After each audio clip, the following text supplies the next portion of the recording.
Flash is directed by Andy Muschietti and stars Ezra Miller, Sasha Calle, Michael Keaton, and among others. And in this film, it deals with Barry Allen, who has to essentially go back in time and try to prevent his mother's death. And along the way, he's starting to see some unforeseen consequences when it comes to time travel.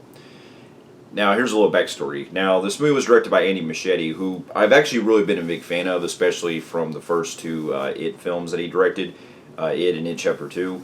And this is now the 13th film in the DC Extended Universe. And being as a longtime DC fan growing up, my introduction to The Flash actually began when it actually was on the Justice League animated series. And I gotta admit that when I first watched the Justice League animated series, I was introduced to the Wally West version of The Flash, because I didn't really know who Barry Allen was, and I didn't really know who he was until actually when I watched the movie Catch Me If You Can, because there was that scene where you have Tom Hanks who's reading up about Barry Allen, and this guy comes over and he's like, "Yeah, Barry Allen, that's the Flash," and that's when I was wondering, like, wait, the Flash? I always thought Wally West was the Flash, but anyway.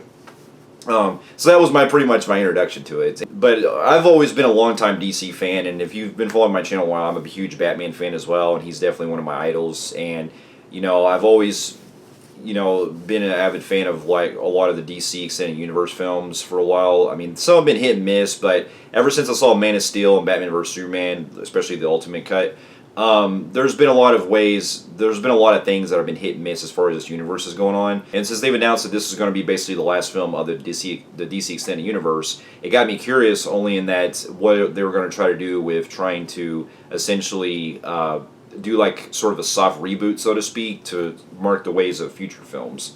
And also with the plot line going on with Barry having to go back in time, and also the really biggest thing for me the most was getting to see Michael Keaton back as Batman. Because ever since I was a kid, he's always been my idol as Batman, and it's such a dream come true being able to have him come back and playing the character again. And as you can see, I've already got myself really hyped up for it. And basically, after many delays, they ended up having to really delay the film because there was some controversies around Ezra Miller, and then there was some other stuff where they were trying to like fix things here and there when there was new management that came on board with James Gunn and everybody. And so there was a lot of tinkering back and forth. I could see what they were going with behind the scenes, and it seemed like, since the movie's not really doing too well box office wise, it's become one of the lowest grossing films of the franchise of this DC Extended Universe. I can really see like where there's really no telling where it's going to go at this point with DC, and that's something I've always kind of questioned with the way that these films have really presented themselves, because it's like, like we had last year with Black Adam, where we don't really have a future with where that's going to. It just almost really makes you wonder like what they're really doing with this franchise anymore. But with all that being said, after finally upon seeing the film, I can honestly say that I really did enjoy the Flash a lot. It has its issues here and there, and there's some things that make it really questionable, like where we stand as far as the future of the franchise. But as a fun, really good comic book film, it's definitely what I expected.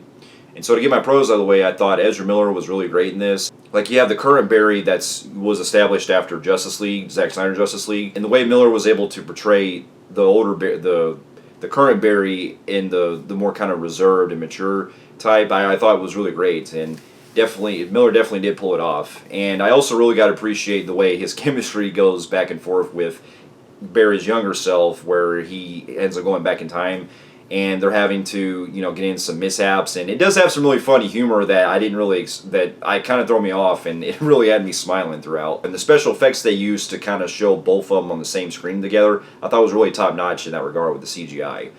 And I really appreciate how the movie takes into the arc with Barry having to try to get his mom, try to save his mom and stuff, and you can really see the dynamic that goes on, especially when you see the flashbacks that are involved, where it shows him when his mom was alive.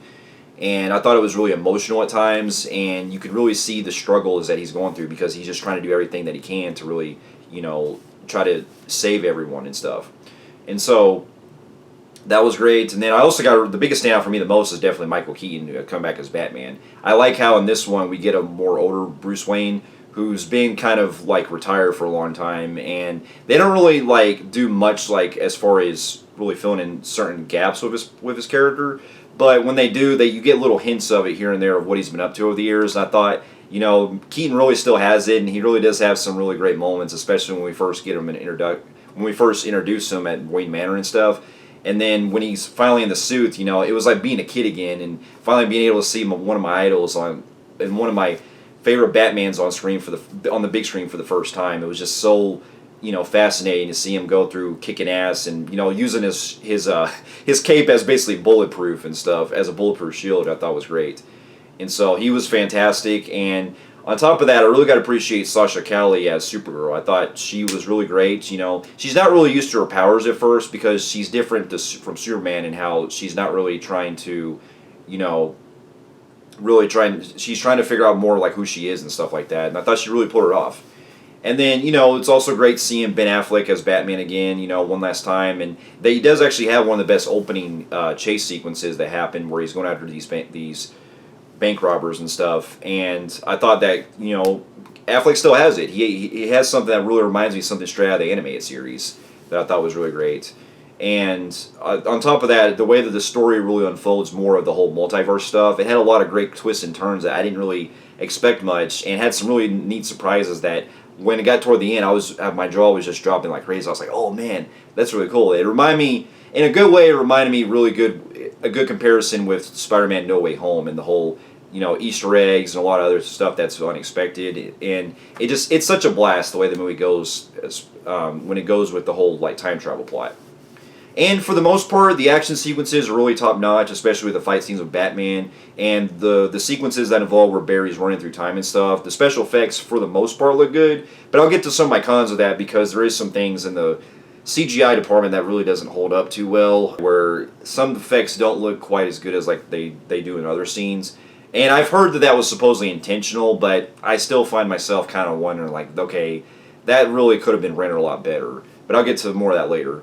And then, you know, on top of that, I really enjoyed the score in this. It was really great. And then some of the musical choices as well in this are really fun to hear. Now, if I do have to get into some of my cons, I will say that as much as the movie is going into that really fun vibe, and I really thought it was a blast, I did find some issues questionable in the writing department because there's logics that I really did find myself wondering when it came to the whole time travel aspect. And also, I did find myself kind of wondering, like, where exactly we are when it gets to the third act, because in the third act it does kind of get a little scattered and kind of anticlimactic, where I'm not going to go into spoilers, but let's just say that it could have been a whole lot resolved better. But I am kind of also on a pro with that, in that it does develop some good risks that I didn't expect coming, but at the same time it just kind of felt like it could have been paid off better. Because one of the problems I've had for the longest time with a lot of the DC Extended Universe films is that they always seem to have a rushed third act. And there are films in the series that seem like they always struggle in that department because like they don't really know what to do, like they ran out of money or something. And so I think that it could have been a whole lot better the way it paid off, especially when we get the resolution that involves with Zod. Because I think that whatever they did with it, it was kind of making me wonder, like, okay, where is this really going with this, you know? And then on top of that, yeah, some of the CGI can look pretty bad at times in certain scenes where you have Barry kind of like sticking his head out in certain worlds and stuff, and it does look pretty cringy at times. And I hear that was probably the intention that they were going for because it's supposed to be in his perspective, but it still looks off because of the way it just doesn't really seem like it's rendered properly. And there were some other things here and there with the time travel, the multiverse thing that they could have really established a lot better with as far as the writing aspect for it. But overall, though, I still had a really good time with The Flash, and I'm going to give the movie an extremely low, very low, phenomenal grade on the Film Freaks meter. It'll probably be in my honorable mentions at least if there's nothing else for the year. But I still had such a blast with this. So for those of you who have also seen The Flash, let me know in the comments below what you thought about it. And thank you so much for watching, and I'll see you in my next review. I'll see you later.